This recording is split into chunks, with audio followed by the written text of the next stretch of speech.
সকলকে বিতরণ করবে। এই পরমান্ন, যে পরমান্ন মানুষ ফেরে অমৃত স্বরূপ অমর হয়ে যায়। এই পরমান্ন, যে পরমান্ন আমরা যদি গ্রহণ করি, যেমন অমৃত পান করে দেবতারা অমর হয়েছিল, ঠিক সেই রকম এই কথামৃত পরমান্ন যদি আমরা সত্যি গ্রহণ করতে পারি, আমরা অমর হবই।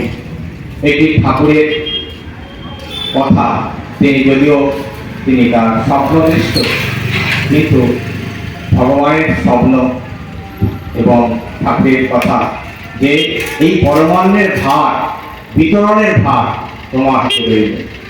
আর সেই বিতরণ হলো তিনি পরপর প্রথম খণ্ড, দ্বিতীয় খণ্ড, তৃতীয় খণ্ড, চতুর্থ খণ্ড বের করলেন।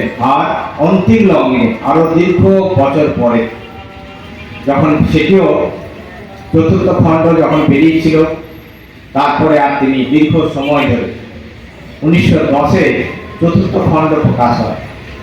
তারপর তিনি আর কোনো বিশেষ চেষ্টা করেন নাই।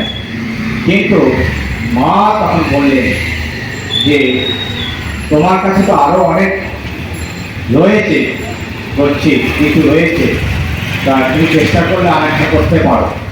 তা মায়ের তখন এই আদেশ পেয়ে তিনি তখন আবার অন্তিম লগ্নে, অর্থাৎ শেষ একদম অন্তিম শয্যায় যখন 1932 সালে এই পঞ্চম খণ্ড তিনি প্রকাশ করেছিলেন।